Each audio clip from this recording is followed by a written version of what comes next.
Hello friend, जैसा कि मैंने आप लोगों को बताया था कि commodity and currency market generally क्या करते हैं लोग शेयर मार्केट में इक्विटी के बारे में डिलीवर्ड इंट्राडे इनके ऊपर ज़्यादा काम करते हैं और कोमोडिटी एंड करेंसी मार्केट को टच भी नहीं करते हैं। बहुत सारे ऐसे प्रोफेशनल होते हैं जो टच नहीं करते हैं। तो कोमोडिटी एंड करेंसी मार्केट को समझने के लिए, बेसिक कॉन्सेप्ट को क्लियर करने के लिए आज मैं आप लोगों के सामने अनुज गुप्ता सर हैं। ये vice president angel broking commodity and currency market के हैं और ये आपको एक एक करके कमोडिटी एंड करेंसी मार्केट के बारे में आपको डिटेल से जानकारी देंगे।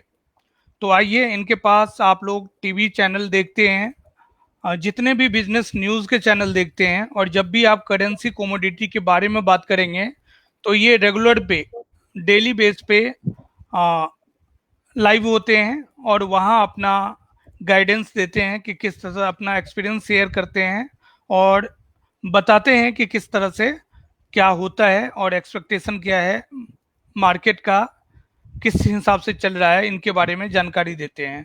तो आइए हम लोग देखते हैं अनुज गुप्ता सर से एक एक करके कमोडिटी एंड करेंसी मार्केट के बारे में डिटेल जानते हैं। सर, हम लोगों को, अनुज गुप्ता सर, हम लोगों को मतलब जो भी प्रोफेशनल है, चार्टर्ड अकाउंटेंट, कॉस्ट अकाउंटेंट, जी। कंपनी सेक्रेटरी, ये लोग स्टार्टिंग फेज में डीमेट अकाउंट ओपन कर लेते हैं। जी। 2-3 ट्रांजेक्शन, 10 ट्रांजेक्शन शेयर्स के अंदर करके इनको यदि लॉस होता है तो ये दोबारा उस मार्केट को टच नहीं करते हैं। और आपके नॉलेज के लिए मैं बता दूं कि CA, chartered accountant, cost accountant, company secretary, इनके फाइनल एग्जाम में 100 मार्क्स का पेपर होता है, स्ट्रेटेजिक फाइनेंशियल मैनेजमेंट, जिसके अंदर फॉरेक्स के बारे में डीप नॉलेज होता है। 100 से ज़्यादा क्वेश्चन को सॉल्व करते हैं। डेरिवेटिव के बारे में डीप नॉलेज होता है। कैपिटल मार्केट के बारे में डीप नॉलेज होता है। और ऐसा भी सिचुएशन है उस फाइनल एग्जाम में, जैसे 4 पेपर हो गए हैं, तो मैक्सिमम बच्चे एसएफएम को टारगेट करते हैं कि हमें 70 to 80 मार्क्स आ जाए ताकि और पेपर को हम क्लियर कर पाए। मतलब टारगेट सब्जेक्ट भी होता है ये, और बच्चे के मार्क्स भी आते हैं। मतलब डेरिवेटिव लगा रहे हैं तो 200 क्वेश्चन लगा दिए हैं, या फिर फॉरेक्स के क्वेश्चन कर रहे हैं तो 150 क्वेश्चन, बड़े लंबे लंबे क्वेश्चन लगाए हैं। तो इनके पास थ्योरी नॉलेज तो एकदम बिल्कुल होता है, बट प्रैक्टिकल नॉलेज, यहाँ तक कि आपको जान के थोड़ा आश्चर्य होगा कि मार्केट का टाइमिंग भी नहीं पता कि करेंसी मार्केट कब क्या टाइमिंग है, या कमोडिटी मार्केट का टाइमिंग क्या है, कब हम ट्रेड कर सकते हैं, इनके बारे में कोई नॉलेज नहीं है। तो हाँ, ऐसा नहीं है इनके पास डीमेट अकाउंट नहीं है, ये नहीं कर सकते हैं, ये ऑलरेडी कर रखे होते हैं। कुछ लोग होते हैं जिनके पास नहीं है, लेकिन मैक्सिमम लोग के पास ट्रेडिंग अकाउंट, डीमेट अकाउंट होता है। तो इस नए टॉपिक के बारे में यदि कुछ लोग जानेंगे तो हो सकता है कि यहाँ से वो इंटरेस्ट लेके उस मार्केट की तरफ अपना स्टेप को बढ़ाएंगे।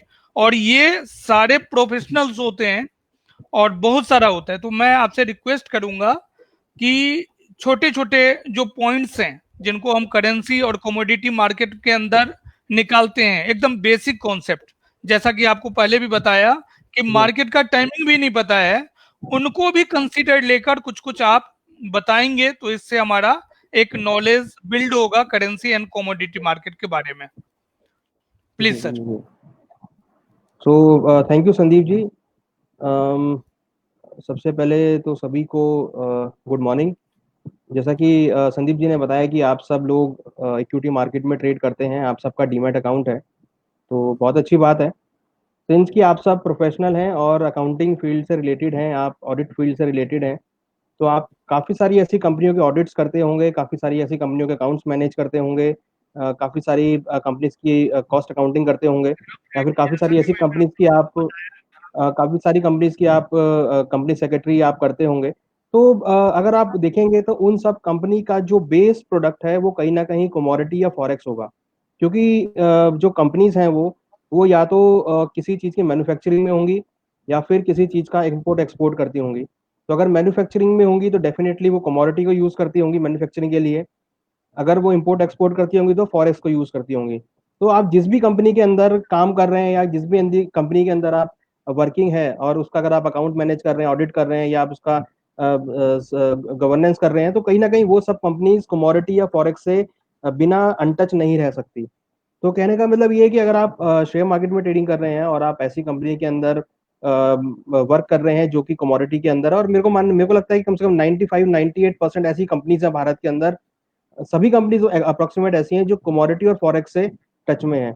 तो ये एक बहुत बड़ा ऑप्शन, अच्छा ऑप्शन आपके पास होता है कि आप जिस कंपनी के साथ आप ऑडिट कर रहे हैं या अकाउंट्स मैनेज कर रहे हैं, तो वो कंपनी क्या कमोडिटी यूज कर रही है, तो जिससे आपको आइडिया लग सकता है कि हाँ इस कंपनी की जो डिमांड सप्लाई है उस कमोडिटी के लिए कैसी है। तो आपके लिए एक बहुत इजी फैक्टर हो जाता है जानना कि कमोडिटी के जो डिमांड है वो सप्लाई है वो कैसी है। सिंस कमोडिटी एक ऐसा प्रोडक्ट है जो कि हमारे बेस में ही रहता है, मीन्स जब हम स्टार्टिंग से ही कमोडिटी को देखते आए हैं, चाहे वो कुछ भी कमोडिटी हो जिसको हम टच कर सकते हैं वो कमोडिटी होती है। जैसे अगर हम सब्जियों की बात करें, जैसे हम मसालों की बात करें, जैसे हम गोल्ड सिल्वर की बात करें, जैसे हम बेस मेटल की बात करें, जैसे हम एनर्जी सेगमेंट क्रूड ऑयल की बात करें, कच्चे तेल की, पेट्रोल डीजल की बात करें, ये सब कमोडिटी है। तो कमोडिटी एक ऐसा प्रोडक्ट है जो हमारे लाइफ से हरदम जुड़ा रहता है, चाहे हम कहीं पर भी जाएं या कहीं पर भी हो, चाहे हम कुछ भी करें, कमोडिटी हमारे हमेशा लाइफ में जुड़ा रहता है। और कमोडिटी के जो भाव हैं वो काफी वॉलेटाइल होते हैं। हमको इस वॉलेटिलिटी को यूज करना है इन्वेस्टमेंट करने के लिए या ट्रेडिंग करने के लिए। जिस जिस तरीके से हम शेयर मार्केट में हम इन्वेस्टमेंट करते हैं, ट्रेडिंग करते हैं, हमारा शेयर मार्केट में इन्वेस्टमेंट ट्रेडिंग करने का पर्पस ये होता है कि जो उसके अंदर वॉलेटिलिटी होती है उसमें से हम किस तरीके से रिटर्न निकाल सकते हैं।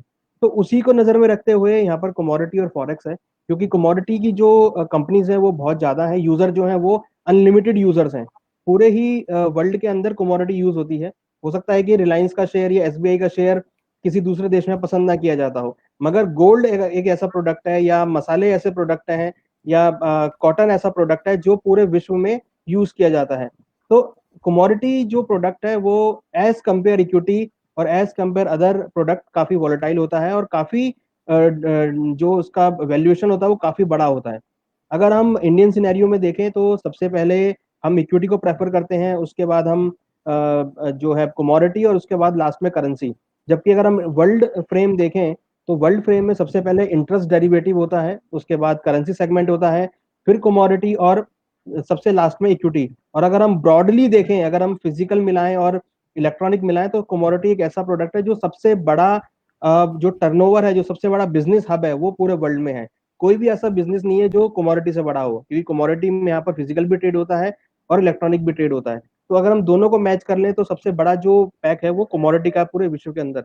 तो हमको इस कमोडिटी बिजनेस को ट्रेड करने के लिए, इसमें से रिटर्न निकालने के लिए हमको अपने पोर्टफोलियो में रखना चाहिए। सिंपल मैं आपको एग्जांपल सर देता हूँ। अनुज सर, एक छोटा सा क्वेश्चन है यहाँ पे कि इंडिया में जो टॉप 5 to 6 कमोडिटी मार्केट में ट्रेड होती है मैक्सिमम, वो कौन कौन से हैं? संदीप जी, एक बार अपना पीपीटी में कंप्लीट कर लेता हूँ, सारे क्वेश्चन उसके अंदर आपके आ जाएंगे, तो उसके बाद हम ठीक फिर ठीक। कंटिन्यू क्यू एंड ए ले लेंगे, राइट। हाँ, श्योर तो सर, श्योर। तो कमोडिटी, हमको इस कमोडिटी की जो मूवमेंट है उसमें से हमको रिटर्न निकालना है कि किस तरीके से हम उसमें रिटर्न निकाल सकते हैं। बात रही कि जैसा मैं आपको एग्जांपल देता हूँ, अभी हमने देखा है कि कोविड 19 कोरोना की वजह से फरवरी के बाद से इक्विटी मार्केट ऑलमोस्ट 30% गिरा है। वहीं अगर हम देखें तो गोल्ड का जो भाव है वो करीबन 30% इंक्रीज हुआ है। तो कहीं ना कहीं जिन्होंने अपने पोर्टफोलियो में गोल्ड को शामिल किया था या ऐसे कमोडिटी को उन्होंने शामिल किया था, तो उसकी वजह से उनका जो पोर्टफोलियो था वो वहीं कहीं ना कहीं हेज हो गया। हेज मतलब कहीं पर उनको गिरावट मिली, कहीं पर उनको प्लस मिला, तो उनका जो एक्चुअल बैलेंस था वो मेंटेन रहा। तो कमोडिटी को अपने पोर्टफोलियो में शामिल करना अब अनिवार्य हो गया है, क्योंकि कमोडिटी एक ऐसा प्रोडक्ट हो गया है जो कि हेज अगेंस्ट इन्फ्लेशन होता है। अनसर्टेनिटी के अगेंस्ट में हम उसको हेज करते हैं। जैसे कि अगर हम गोल्ड को देखें, गोल्ड एक ऐसा प्रोडक्ट है जो पूरे वर्ल्ड में सबसे ज्यादा ट्रेड किया जाता है। सेकंड नंबर पे अगर हम देखें तो क्रूड ऑयल जो है वो सबसे ज्यादा ट्रेड किया जाता है। ये जो दो कमोडिटी हैं ये पूरे विश्व में यूज की जाती हैं, हालांकि जितनी भी कमोडिटी हैं वो पूरे विश्व में यूज की जाती हैं। रिसेंटली हमने देखा था कि क्रूड का जो रेट था वो माइनस में चला गया था, -40। अगर हम लास्ट अप्रैल की बात करें, जहां हम ये कह रहे थे कि कमोडिटी के भाव जीरो नहीं हो सकते, वहां पर क्रूड का जो भाव था वो -$40 पर बैरल चला गया था। 20 अप्रैल की बात है ये। तो कहीं ना कहीं और जो ये नीचे गया था, ये इसलिए गया था क्योंकि डिमांड सप्लाई की वजह से। कमोडिटी को ट्रैक करना बहुत आसान है, क्योंकि कमोडिटी जो टोटली डिपेंड होता है वो डिमांड सप्लाई के ऊपर डिपेंड होता है। हमें पता है कि कब किस कमोडिटी की डिमांड होती है, कब किस कमोडिटी की सप्लाई होती है, कब किस कमोडिटी की अराइवल्स होती हैं। अगर हम एग्रीकल्चर कमोडिटी की बात करें, तो हमको ये ट्रैक करना बहुत ईजी होता है कि किस टाइम पर किस कमोडिटी की डिमांड यहाँ पर बन सकती है और किस कमोडिटी की सप्लाई यहाँ बढ़ सकती है। तो उसके अकॉर्डिंग इनके प्राइस मूवमेंट करते हैं। तो अगर आप कमोडिटी में इन्वेस्टमेंट करना नहीं किया है आपने अभी तक, तो एटलीस्ट आप इसको ट्रैक करना स्टार्ट करें, क्योंकि कमोडिटी एक ऐसा प्रोडक्ट है जो कि काफी मतलब पूरे विश्व के अंदर ट्रेड किया जाता है। और जैसा कि मैंने आपको बताया कि जो इसका साइज है वो पूरे वर्ल्ड को अगर हम काउंट करें तो सबसे बड़ा बिजनेस माना जाता है, क्योंकि 95 to 98% ऐसी कंपनीज हैं या ऐसे कंज्यूमर हैं जो सिर्फ कमोडिटी को यूज करते हैं। और जितनी भी हमारी कंपनीज है पूरे विश्व के अंदर, वो किसी ना किसी तरीके से कमोडिटी से बैक्ड होती हैं। चाहे हम मोबाइल कंपनी की बात करें, चाहे हम टेक्नोलॉजी कंपनी की बात करें, चाहे हम गारमेंट्स कंपनी की बात करें, चाहे हम सीमेंट कंपनी की बात करें, चाहे हम किसी भी सेक्टर की बात करें, सभी सेक्टर कमोडिटी से टच्ड में है। बिना कमोडिटी के वो सेक्टर नहीं चल सकते।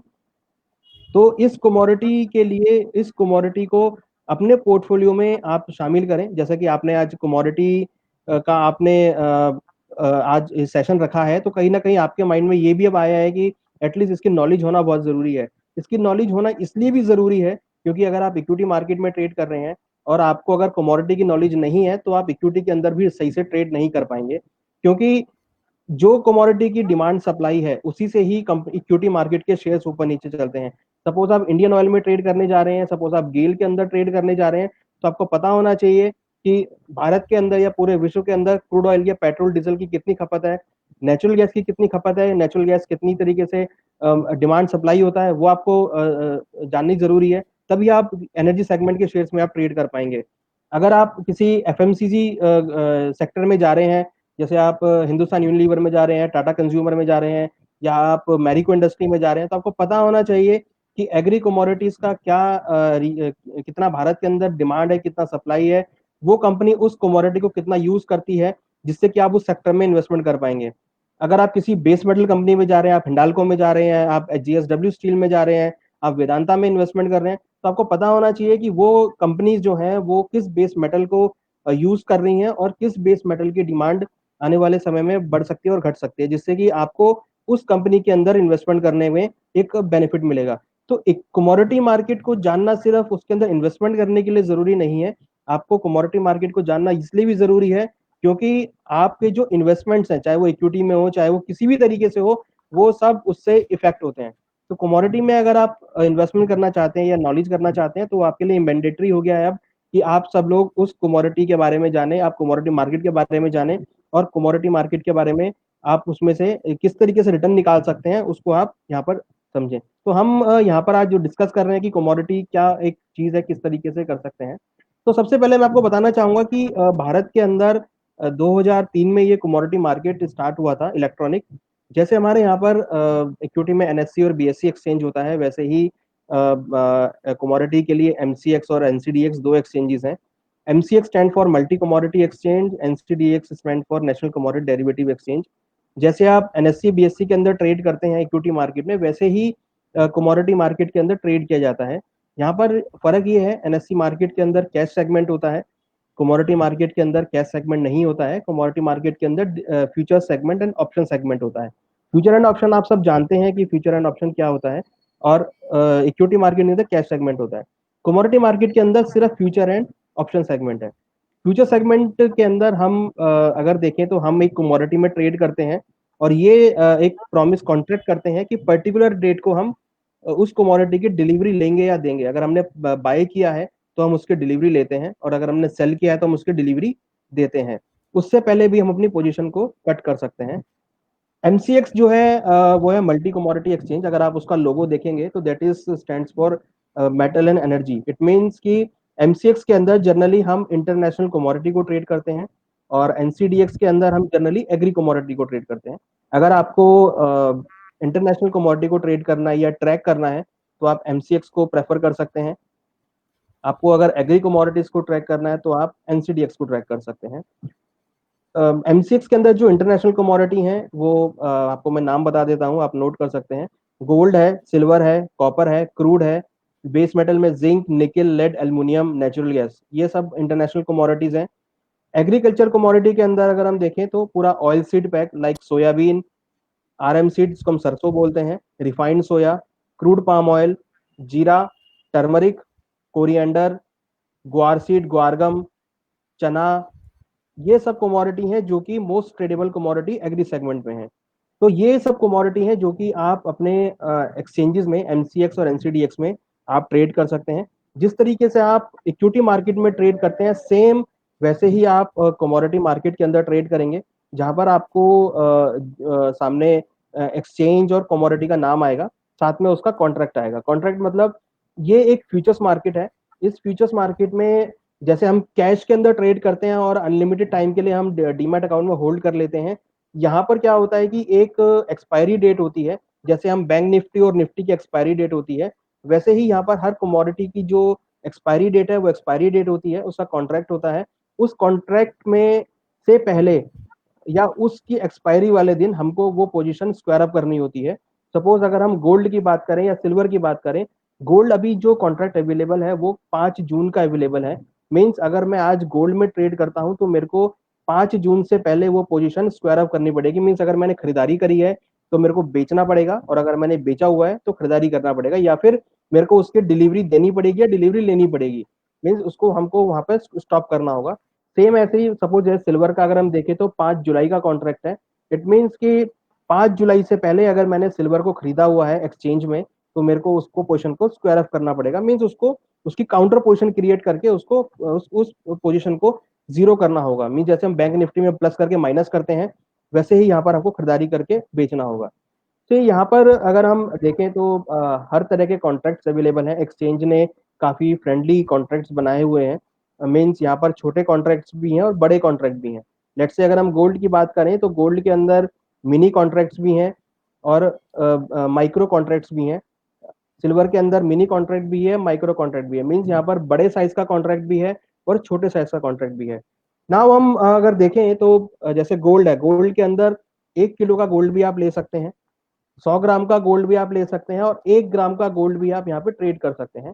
सिमिलरली सिल्वर के अंदर आप 30 किलो का सिल्वर आप ले सकते हैं, 5 किलो के सिल्वर ले सकते हैं, और 1 किलो का सिल्वर भी आप ले सकते हैं। तो सिंस कि आप सब नए हैं तो हमारी एडवाइस है कि आप 1 किलो का जो 1 ग्राम का जो कॉन्ट्रैक्ट है गोल्ड का, उसको आप ट्रैक करना स्टार्ट करें, और जो सिल्वर का 1 किलो का कॉन्ट्रैक्ट है उसको आप ट्रेड करना स्टार्ट करें। नाउ इसकी अब हम फंक्शनिंग देखते हैं कि फंक्शनिंग कैसे होती है। अगर हम NSE कैश की बात करें, जहां पर हम डिलीवरेबल काम करते हैं, जहां पर हमको पूरा अमाउंट देना होता है। सपोज अगर मैं एक रिलायंस का शेयर परचेज करता हूं जिसकी वैल्यूएशन अभी 1600 के आसपास है, तो मीन्स मेरे को 1600 रुपए पूरे देने होंगे, तब मैं जाकर एक रिलायंस को अपने डीमेट अकाउंट में होल्ड कर सकता हूँ। यहाँ पर जो है वो मार्जिन सिस्टम होता है। मीन्स अगर आप 1 किलो गोल्ड लेना चाहते हैं तो 1 किलो गोल्ड की जो वैल्यूएशन है वो करीबन 46 लाख के आसपास बैठेगी। बट यहाँ पर आपको सिर्फ उसका एक मार्जिन मनी पे करना होता है जो कि करीबन 10 से 11% होता है। मीन्स करीबन 4.5 लाख रुपए के आसपास का आप मार्जिन यहाँ पे कर सकते हैं। उस मार्जिन को पे करके आप 1 किलो का गोल्ड जिसकी वैल्यू करीबन 45-46 लाख है, आप उसको बाय और सेल कर सकते हैं। सिमिलरली अगर आप गोल्ड मिनी के अंदर आप ट्रेड कर रहे हैं या गोल्ड गिनी के अंदर आप ट्रेड कर रहे हैं, तो गोल्ड मिनी के अंदर जो आपका वैल्यूएशन है मार्जिन का वो करीबन 46 हजार के आसपास का वैल्यूएशन हो जाता है। वहीं अगर आप गोल्ड पेटल के अंदर ट्रेड कर रहे हैं 1 ग्राम गोल्ड के अंदर, वहां पर उसकी जो वैल्यूएशन है करीबन 4500 4600 के आसपास हो जाती है। मीन जितना बड़ा कॉन्ट्रैक्ट होगा उसका हम 11% निकालेंगे, तो उसके अकॉर्डिंग जो वैल्यूएशन है वो उस कमोडिटी के अंदर उसकी जो एक्सचेंज है वो उतना मार्जिन चार्ज करता है, और ये मार्जिन हमको मेंटेन रखना होता है। सपोज आपने अकाउंट में 1 लाख रुपए जमा कराए हैं और आपने अगर गोल्ड को परचेज किया है सपोज 46 हजार में, और गोल्ड का भाव 46,200 हो जाता है, तो आपके अकाउंट में 200 रुपए का जो प्रॉफिट है वो ऐड हो जाएगा। अब बात आती है कि कितना प्रॉफिट एंड लॉस होता है। अगर हम गोल्ड की बात करें तो गोल्ड की बड़े गोल्ड की टिक में 1 रुपए में 100 रुपए का प्रॉफिट एंड लॉस होता है। सिल्वर के अंदर 1 रुपए की मूवमेंट में 30 रुपए का प्रॉफिट एंड लॉस होता है। मीन्स अगर हमारा भाव से एक टिक बढ़ता है गोल्ड का भाव या सिल्वर का भाव, तो हमारा प्रॉफिट एंड लॉस उस प्रोपोर्शनेट इंक्रीज होगा।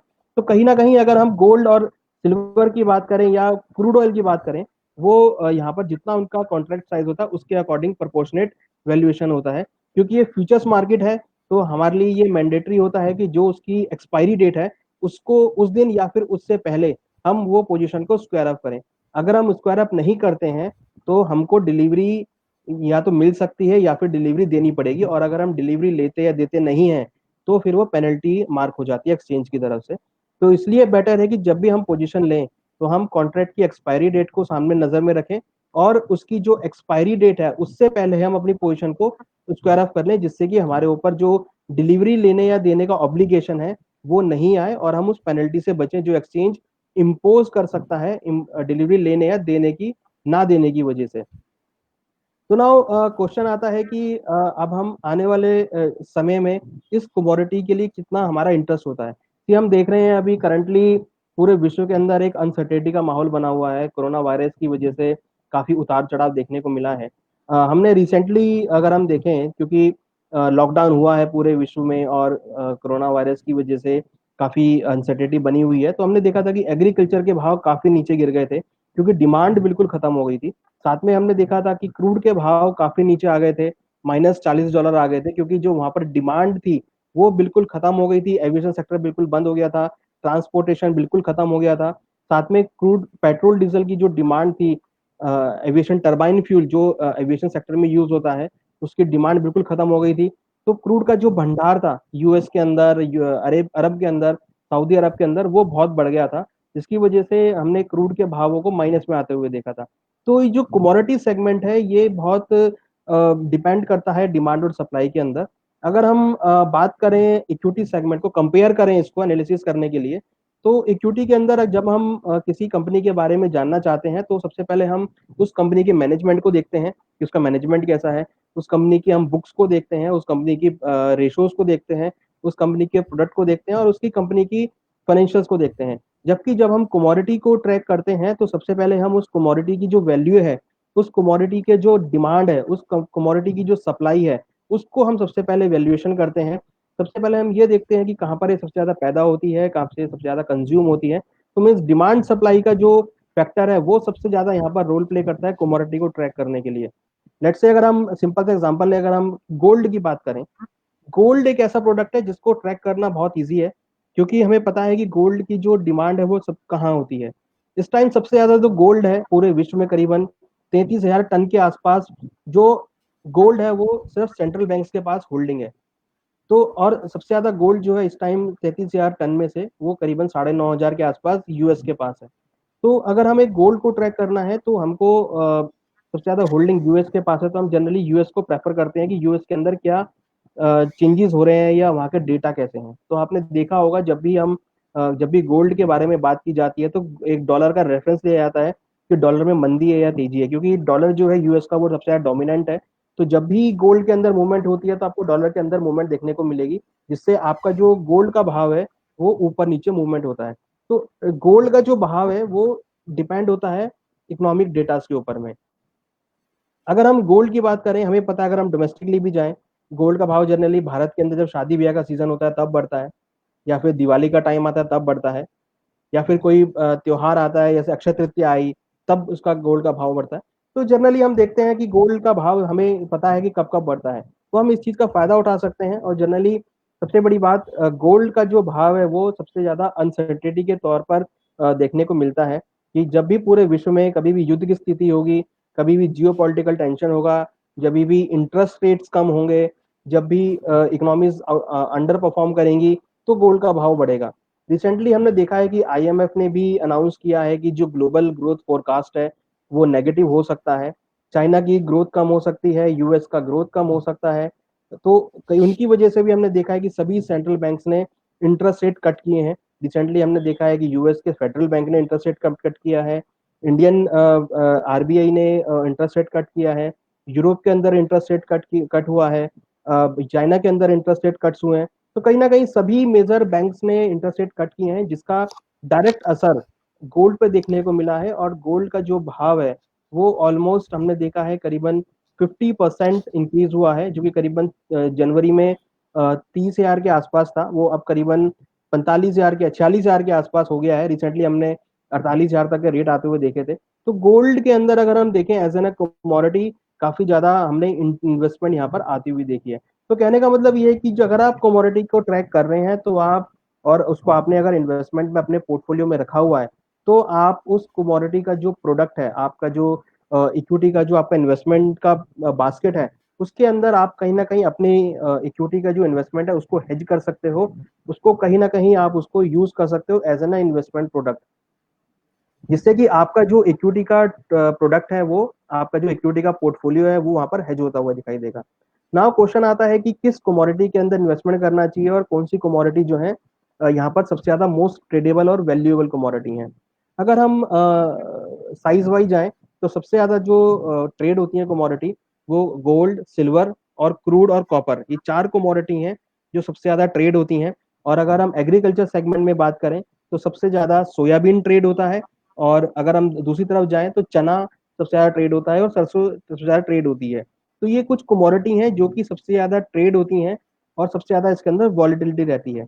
अब वॉलेटिलिटी का होना इंपॉर्टेंस क्यों है? क्योंकि वॉलेटिलिटी ही एक ऐसी चीज है जो हमको रिटर्न प्रोवाइड करती है। अगर किसी कमोडिटी में या किसी असेट क्लास में वॉलेटिलिटी नहीं होगी तो हम उसमें से रिटर्न जनरेट नहीं कर पाएंगे।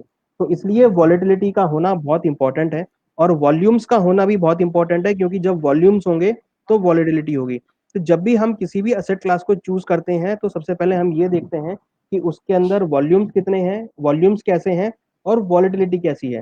लेट्स से अगर हम बात करें रिसेंट एग्जांपल की, अगर हम प्रॉपर्टी की बात करें तो इस टाइम प्रॉपर्टी के अंदर ना तो वॉलेटिलिटी है और ना ही वॉल्यूम है। तो आपने देखा होगा कि पिछले 3-4 सालों से प्रॉपर्टीज के जो प्राइस हैं वो स्टेबल रहे हैं। तो इसलिए लोगों का जो इंटरेस्ट है, जो हमने 2008-9 के टाइम पे देखा था, 2011-12 के टाइम पे देखा था कि हर कोई प्रॉपर्टी में इन्वेस्टमेंट कर रहा था, तो अब वो इन्वेस्टमेंट खत्म हो गया है, क्योंकि लोगों का जो वहां पे जो वॉलिटिलिटी है प्रॉपर्टी के प्राइसेस में वो नहीं रही, और जो लोगों का इंटरेस्ट है, जो वॉल्यूम है लोगों का जो इंटरेस्ट है काम करने का, वो प्रॉपर्टी में नहीं रहा है। सिमिलरली अगर हम इसको कंपेयर करें कमोडिटी मार्केट से, तो हमने देखा है कि कमोडिटी मार्केट के अंदर लोगों का इंटरेस्ट बड़ा है, क्योंकि यहाँ पर इंपोर्टर्स भी आते हैं, यहाँ पर एक्सपोर्टर भी इसको यूज करते हैं, आपकी जो कंपनीज हैं वो भी इसको यूज करती हैं, जो हेजर्स हैं वो भी इसको कमोडिटी मार्केट को यूज करते हैं, जो स्टॉकिस्ट होते हैं जो एग्रीकल्चर को स्टॉक करके रखते हैं, आढ़ती होते हैं, या मंडी के जो किसान हैं वो सब इसको यूज करते हैं। इवन कई कई बार सरकार भी इसको एज अ प्राइस रेफरेंस इसको यूज करती है। और क्योंकि ये पूरे विश्व में मार्केट चल रहा है, तो कहीं ना कहीं पूरे विश्व के अंदर कुछ ना कुछ ऐसे इंसिडेंट्स होते रहते हैं जिससे कमोडिटी मार्केट के अंदर हमेशा वॉलेटिलिटी बनी रहती है।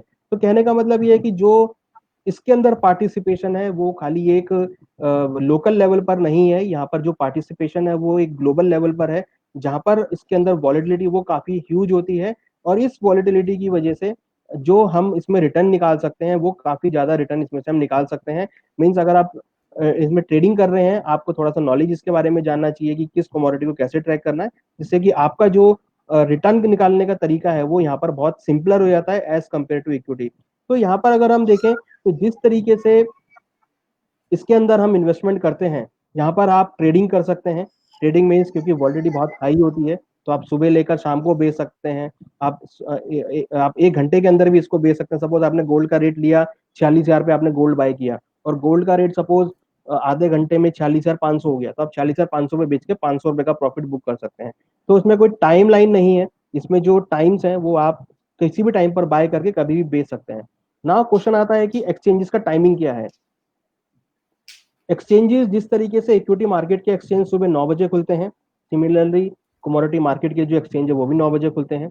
इक्विटी मार्केट का जो एक्सचेंज है वो 3:30 बजे बंद हो जाता है, जबकि कमोडिटी मार्केट का एक्सचेंज जो है वो रात को 11:30 बजे तक चलता है इंटरनेशनल कमोडिटी के सिनेरियो में।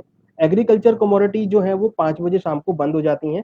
मीन्स एग्रीकल्चर आपको अगर ट्रेड करना है तो आप सुबह सुबह 9 बजे से लेकर शाम को 5 बजे तक आप ट्रेड कर सकते हैं।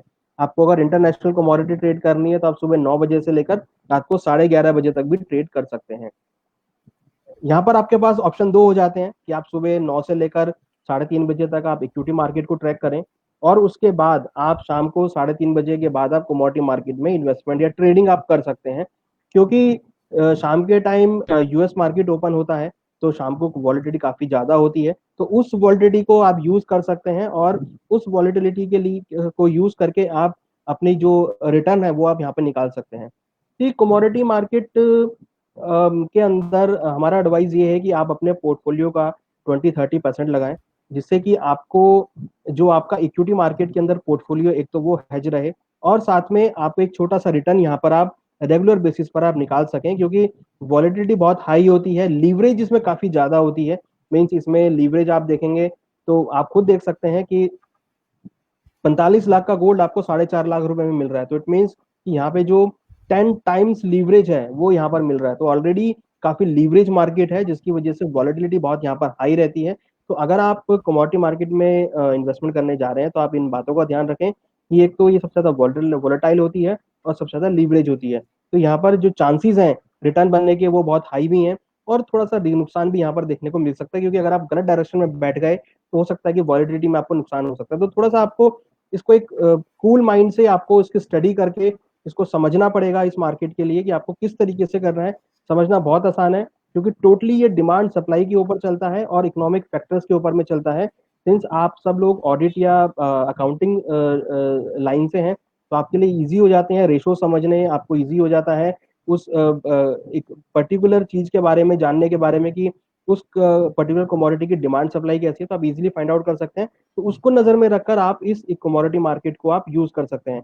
तो अगर हम इस कमोडिटी मार्केट को यूज करते हैं एज एन इन्वेस्टमेंट, तो यहाँ पर जैसे मैंने बताया कि दो एक्सचेंजेस हैं, एमसीएक्स और एनसीडीएक्स, तो आप उसका रेफरेंस आप ले सकते हैं, और उस एक्सचेंजेस के रेफरेंस को लेकर आप उस एक्सचेंज में कमोडिटी को ट्रेड कर सकते हैं, और एक्सपायरी से पहले आप अपनी पोजीशन को स्क्वायर अप कर सकते हैं। टाइमिंग सुबह 9 से लेकर 11:30 बजे तक है। और संदीप जी कोई क्वेरी हो तो बताइए।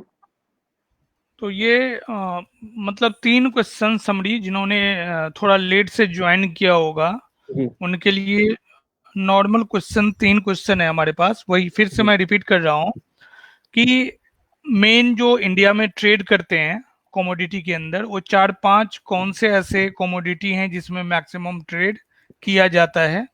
ये उनके लिए है जो इन्होंने लेट से ज्वाइन किया है। बस जी। 3-4 नेम बता दीजिए आप जिसका ट्रांजैक्शन ज़्यादा होता है इंडिया देखिए, के अंदर। नंबर नंबर वन में अगर हम देखें तो सबसे ज्यादा जो एक्सचेंजेस पे ट्रेड होता है फ्यूचर्स मार्केट में, उसमें सबसे पहले गोल्ड आता है। सबसे ज्यादा गोल्ड यहाँ पे ट्रेड होता है। उसके बाद यहाँ पर सिल्वर ट्रेड होता है, क्रूड ऑयल ट्रेड होता है, कच्चा तेल जिसको हम बोलते हैं, और साथ में कॉपर ट्रेड होता है। ये इंटरनेशनल कमोडिटीज में 4 कमोडिटीज हैं जो सबसे ज्यादा ट्रेड होती हैं। और एग्रीकल्चर सेगमेंट के अंदर यहाँ पर सोयाबीन सबसे ज्यादा ट्रेड होता है, और साथ में देखें तो चने के अंदर सबसे ज्यादा व्यापार होता है। तो ये 5-6 कमोडिटी हैं जो कि सबसे ज्यादा वॉल्यूम लेकर आती हैं। तो ये कमोडिटी हैं जिनको आप इजीली आप ट्रैक कर सकते हैं। और जैसा कि आपने बताया कि इक्विटी मार्केट का टाइमिंग होता है 9 टू 3:30, और उसके बाद यदि पर्सन चाहे तो कमोडिटी मार्केट का टाइम यूज कर सकता है। जी एग्रीकल्चर के लिए आपने बताया कि 5 PM तक ओपन होता है, और इंटरनेशनल से रिलेटेड जो भी हैं वो 11:30 PM तक ट्रेड कर सकते हैं। जी जी। ठीक है, ठीक है सर। बिल्कुल बिल्कुल। सैटरडे संडे एक्सचेंज ट्रांजैक्शन होते हैं नहीं होते हैं? देखिए, सैटरडे संडे एक्सचेंज बंद होता है, क्योंकि कमोडिटी मार्केट को ओपन करने के पीछे जो रीजन था वो रीजन ये था कि जो प्राइस डिस्कवरी है, एक्सचेंज जो कमोडिटी मार्केट ओपन किए गए हैं उसके पीछे रीजन था कि प्राइस डिस्कवरी, क्योंकि हम सब लोग मंडी में जाके ट्रेड नहीं कर सकते। तो ये रीजन था कि हम इसको ऑनलाइन जो है वो इसको यहाँ पर प्रोवाइड करेंगे, तो यहाँ पे लोग उसको ट्रेड करके उसका प्राइस डिस्कवरी करेंगे। तो इसलिए जब जब स्पॉट मार्केट ओपन होता है तब तब ये एक्सचेंजेस मार्केट ओपन होते हैं। अगर सैटरडे संडे को, क्योंकि सैटरडे संडे को फिजिकल मार्केट बंद होती हैं, कई मेजर मार्केट्स बंद होती हैं, मंडीज बंद होती हैं, इसलिए सैटरडे संडे को ट्रेड नहीं होता है। एक चीज मैं बताना चाहूंगा कि जिस तरीके से सेबी इक्विटी मार्केट को रेगुलेट करता है, वैसे ही सेबी जो है वो कमोडिटी मार्केट को रेगुलेट करता है। यहाँ पर जैसे आप इक्विटी मार्केट के अंदर डिलीवरी लेते हैं, आप डीमैट अकाउंट खुलवाते हैं, वैसे ही अगर आप डिलीवरी लेना चाहें तो इस मार्केट से आप डिलीवरी भी ले सकते हैं। यहाँ पर आप डीमैट अकाउंट ओपन करके, अगर आपको गोल्ड का डिलीवरी लेना है फिजिकल फॉर्म में तो आप गोल्ड डिलीवरी ले सकते हैं। आपको अगर चने का डिलीवरी लेना है तो आप जो डिलीवरी है वो आप डिलीवरी ले सकते हैं। इन सब कमोडिटीज के डिलीवरी सेंटर अलग अलग होते हैं। मतलब कि जो कमोडिटी जिस एरिया में पैदा होती है वो उसका डिलीवरी सेंटर होता है। जैसे कि अगर हम चने की बात करें तो चना आपको गंगानगर राजस्थान से मिलेगा।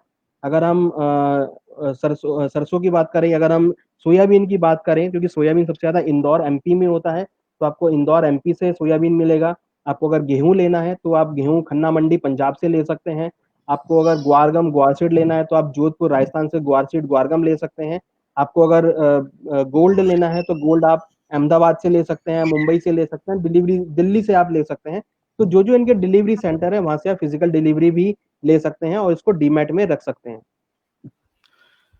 सर एक क्वेश्चन था सर्वेश का, जिन्होंने बताया कि कमोडिटी मार्केट को हम इक्विटी मार्केट से सेफ माने। देखिए, इक्विटी मार्केट जो है वो हमारे यहाँ पर काफी बड़ा पोर्टफोलियो है। हालांकि देखिए, वॉलेटिलिटी है तो थोड़ा रिस्क हमेशा रहता है, क्योंकि जहां पर वॉलेटिलिटी होती है वहां पर रिस्क रहता है। मगर इन द सेंस अगर हम इक्विटी मार्केट से कंपेयर करें तो इसको ट्रैक करना बहुत इजी है। क्योंकि इक्विटी मार्केट को हम जाके नहीं देख सकते कि वहाँ का मैनेजमेंट कैसा है। हमने काफी एग्जांपल्स देखे हैं, काफी ऐसी इक्विटीज देखी हैं जिसमें मैनेजमेंट ही नहीं काफी फ्रॉड किया है। तो हम ये नहीं जाके चेक कर सकते कि मैनेजमेंट कैसा है। जबकि कमोडिटी मार्केट को ट्रैक करना एज कम्पेयर काफी इजी रहता है, क्योंकि यहाँ पर हमें पता होता है कि जो कमोडिटी है वो कहाँ पर पैदा हो रही है, उसकी कंडीशन कैसी है, हम चेक कर सकते हैं। और उसकी डिमांड सप्लाई कैसी है, या फिर वो किन किन फैक्टर से इफेक्ट होती है। जैसे अगर हम गोल्ड की बात करें या हम क्रूड की बात करें, क्रूड जो जनरली इफेक्ट होता है वो डिमांड सप्लाई से या उसकी इन्वेंट्री से इफेक्ट होता है, कि क्रूड की जो इन्वेंट्रीज है वो यूएस के अंदर या सऊदी अरब में कितनी है, या फिर ओपेक जो मेंबर है, ऑयल प्रोड्यूसिंग एक्सपोर्ट कंट्रीज जो हैं, वो कितना उसको प्रोड्यूस कर रही हैं। तो वो सब चीजें यहाँ पर हमको थोड़ा सा यहाँ पर थ्योरेटिकली थोड़ा सा ज्यादा हमको यहाँ पे पढ़ना होता है कि किस तरीके का यहाँ पर डिमांड सप्लाई है। हालांकि क्योंकि मैंने आपको बताया कि 20-30% आप इक्विटी से अपना कमोडिटी में शिफ्ट कर सकते हैं।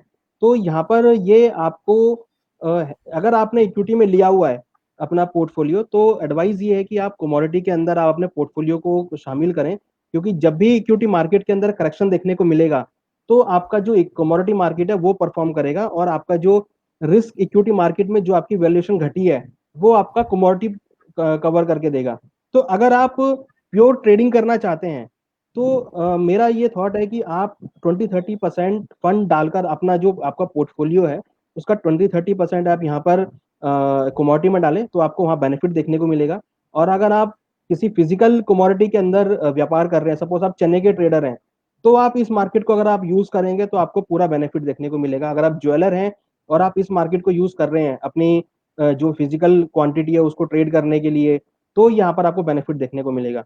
तो अगर हम ओवरऑल देखें तो ये कमोडिटी जो ये सेगमेंट है, ये एज कंपेयर इक्विटी मार्केट थोड़ा सेफ है, क्योंकि यहाँ पर जो फैक्टर हैं वो ट्रैक करने बहुत आसान है। और यहाँ पर जो आपका इन्वेस्टमेंट है वो एज कंपेयर इक्विटी के काफी कम लगता है। और इसमें सुबह 9 से लेकर 11:30 बजे तक ट्रैक करने का मार्केट भी बहुत बड़ा है। और हम इसमें एक चीज क्या है कि हमारी मार्केट 3:30 बजे बंद हो जाती है और यूएस मार्केट शाम को 6 बजे खुलता है। तो जनरली जब हम इक्विटी मार्केट को देखते हैं तो हम ये देखते हैं कि डाउ क्या खुला है या यूएस मार्केट में क्या हुआ है। और जबकि कमोडिटी मार्केट जो है वो 6:30 बजे से चालू रहता है कंटिन्यूस, तो हम उसको यूएस मार्केट के टाइम पर भी ट्रेड करते हैं। तो जो ट्रेड करना है और जो ट्रैक करना है वो एज सिंपलर देन इक्विटी है। तो सेफ तो डेफिनेटली है ही। आप यहाँ पर अगर पोर्टफोलियो में ऐड करते हैं तो आपका जो इक्विटी के अंदर रिस्क है वो भी यहाँ पर हेज होता हुआ दिखाई देगा। सर एक क्वेश्चन और है कि आपने एक बात बताया मार्जिन से रिलेटेड, कि यदि जी हम शेयर्स इक्विटी मार्केट में 10,000 के शेयर का प्राइस है, हमें 10,000 पे करना पड़ता है। तो कमोडिटी मार्केट में एक बार फिर से मैं पूछना चाहूंगा किस तरह का मार्जिन है, कि यदि हमें देखिए 10,000 का जी। गोल्ड खरीदना है तो हमें पे कितना करना पड़ेगा। देखिए, सपोज अगर हम गोल्ड की बात करें तो गोल्ड का रेट अभी सपोज कि 46,000 रुपये गोल्ड चल रहा है, और 1 किलो गोल्ड की वैल्यू करीबन 40 लाख रुपए बैठेगी, राइट। जी। एक्सचेंज ने इसके ऊपर मार्जिन दिया है 11%। तो अगर हम 40 लाख का 11% निकालेंगे तो दैट इज समवेयर अराउंड 4,67,000 68,000 के आसपास बैठेगा। तो करीबन 4,70,000 के आसपास का मार्जिन जो है वो हमको पे करना होता है। ये मार्जिन हमको हमेशा मेंटेन कर रखना है। अगर हमारी पोजीशन जब भी हमारी पोजीशन स्टैंड होगी तो हमको ये मार्जिन एक्सचेंज के ऊपर मेंटेन रखना पड़ेगा, और उसके बाद जो हमारा प्रॉफिट एंड लॉस होगा वो हमारा एडजस्ट होगा।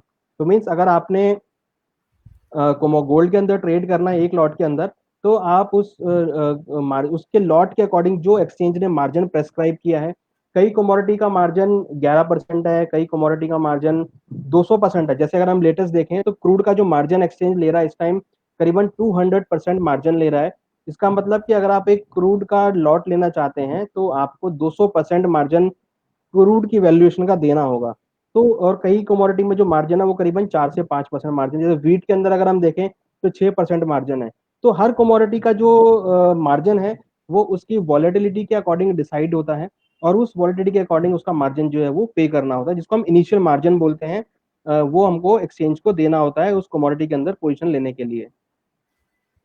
ठीक है, तो लगभग हम मिला जुला कर यही समझे कि 47 लाख का गोल्ड परचेज करना है तो आपके पास अकाउंट में 5 लाख रुपये होना चाहिए। होना चाहिए बिल्कुल।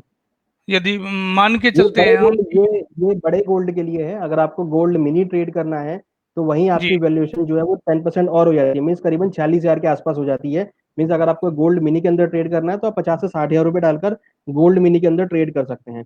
और उससे भी ठीक, छोटा कॉन्ट्रैक्ट है गोल्ड पेटल का, जो कि 1 ग्राम का है। मीन्स आपको 5 से 6 हजार रुपए अगर आप डालते हैं तो आप गोल्ड पेटल के अंदर आप ट्रेड कर सकते हैं। तो गोल्ड हाँ, बड़े के अंदर 1 रुपए में प्रॉफिट एंड लॉस 100 रुपए का होता है। गोल्ड मिनी के अंदर प्रॉफिट एंड लॉस 1 रुपए में 10 रुपए का होता है। गोल्ड पेटल के अंदर 1 रुपए की मूवमेंट पर 1 रुपए का प्रॉफिट एंड लॉस होता है। तो जितना आप इसमें इन्वेस्टमेंट करेंगे उतना ही आपको प्रॉफिट एंड लॉस देखने को मिलेगा।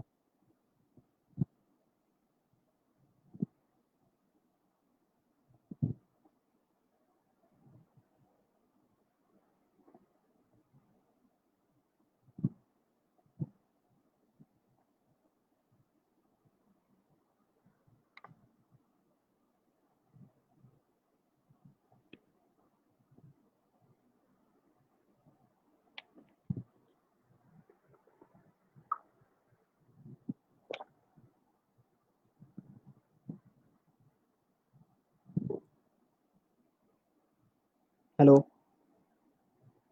हेलो। हेलो।